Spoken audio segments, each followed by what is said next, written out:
নিচিনাকৈ আমি Chirang district administration আৰু পুলিচৰ ফালৰ পৰা আমি প্ৰস্তুতি চলি আছে আমাৰ কাজলগাঁও পেৰেড গ্ৰাউণ্ডত।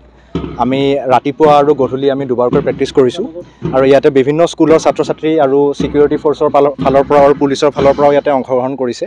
আপোনালোকে দেখিব পাইছে যে অলৰেডি এতিয়া ৰাতিপুৱাৰ পৰা প্ৰেক্টিছ চলি আছে আৰু এতিয়াও এবাৰ ফাইনেল প্ৰেক্টিছ চলি আছে আৰু আমাৰ ডিষ্ট্ৰিক্টৰ ফালৰ পৰা ডিষ্ট্ৰিক্ট কমিশ্যনাৰ ছাৰেও কণ্টিনিউৱাছলি এইটো মনিটৰ কৰি আছে।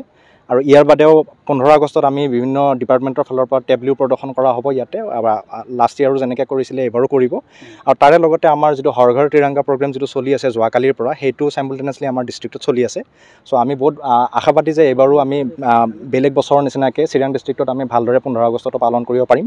আৰু ছিকিউৰিটিৰ ফালৰ পৰাও আমাৰ পুলিচ এডমিনিষ্ট্ৰেশ্যনে ধুনীয়াকৈ বস্তুখিনি নিয়াৰিকৈ চাই আছে আৰু আমি আশা কৰোঁ যে আমি ভালদৰে পালন কৰিব পাৰিম। আৰু আপোনালোককো মই ৰিকুৱেষ্ট কৰিলোঁ আপোনালোকেও যাতে চিৰাং ডিষ্ট্ৰিক্টৰ যিটো 15 আগষ্ট পালন কৰিব সেইটো ভালদৰে আপোনালোকে ৰাইজৰ আগলৈকে যাতে লৈ আহিব পাৰে। ধন্যবাদ। কিমানখন স্কুলৰ ছাত্ৰ ছাত্ৰী হয় ইয়াতে মই হয় যিমানখিনি গম পাইছোঁ এতিয়ালৈকে ইয়াতে 8টা কণ্টিনজেণ্ট আছে আৰু বেলেগ বেলেগ স্কুলৰ ফালৰ পৰাও আছে প্লাছ NCCৰ ফালৰ পৰাও আছে আৰু পুলিচৰ ফালৰ পৰা আছে আৰু ছিকিউৰিটি পাৰ্চনেলৰ ফালৰ পৰা SSBৰ ফালৰ পৰা আছে। ইমানকেইটা কণ্টিনজেণ্ট আছে।